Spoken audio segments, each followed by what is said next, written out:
The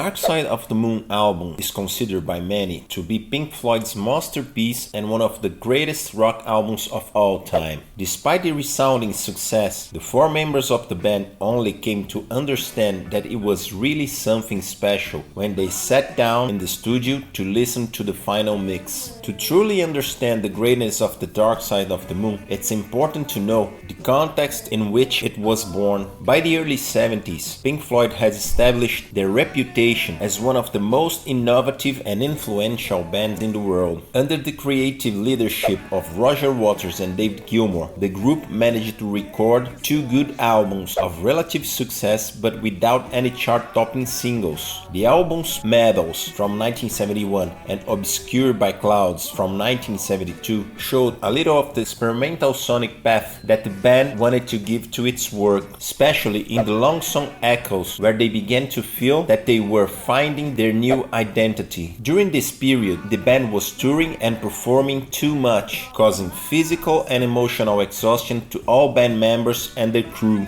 This depletion was mainly reflected in the themes chosen by Roger Waters for his lyrics. In the midst of several fragments of songs and melodies that they work on in rehearsals, and convinced that the idea already approved by the group that a more conceptual album was the way to go, he began to write. Syd Barrett's early departure from the band due to severe mental problems caused mainly by the abuse of psychedelic drugs deeply marked the spirit of his friends. Events like this, chronic wear and tear, as well as the cultural changes of the time, led Waters to many reflections on life and death, the complexities of the human condition. Madness, isolation, fear, alienation, greed and sadness were the main themes of the album's lyrics, which began to be worked on at the legendary Abbey Road studios. Despite the chart themes, the mood among the band members was one of enthusiasm. With the assistance of producer Alan Parsons, Pink Floyd created an album that not only challenged the musical conventions of the time, but also explored new sonic frontiers. From the innovative effects to the meticulous composition of the tracks, every element of the album has been carefully planned and executed to create an immersive listening experience. That was a period of experimentation. The sounds of coins in the song Money, for example, were created in Waters' home in ceramic pots that his wife worked. Money was the first single of the album and placed Pink Floyd in the Billboard Top 20 for the first time. On the song The Great Gig in the Sky, singer Claire Torrey was asked to put her voice on a song that had no melody or lyrics. The members of the band were just sure they wanted a female voice there. After a brief orientation by keyboardist Richard Wright, Claire was encouraged to improvise vocal sounds, which culminated in an unbelievable and wonderful performance, indispensable in the eternal beauty of the record. At the beginning of Speak to Me, the album's opening track, you can hear a heartbeat sound. This sound was recorded from the racing heart of a studio technician who was nervous about being recorded.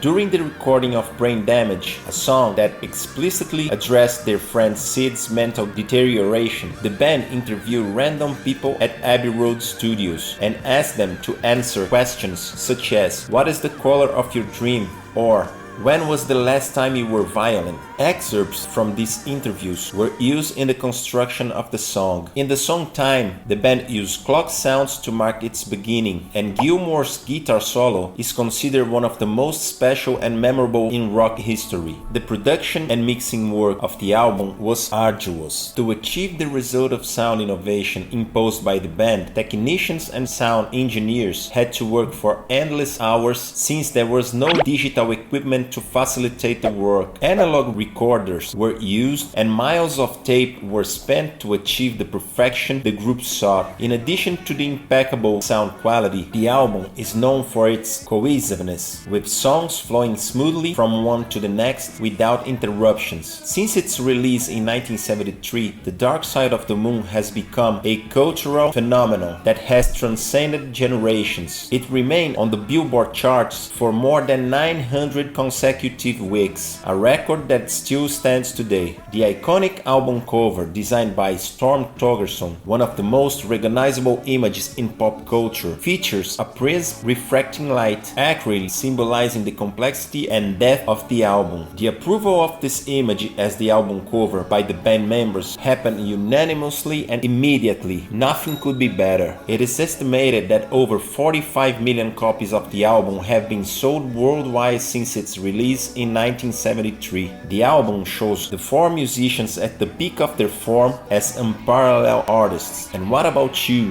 Have you ever stopped to listen to and admire this masterpiece of rock? If you enjoyed this video and like this channel, subscribe, leave a like, give me a suggestion about what story you wanna hear so I can always improve and bring you new and better videos.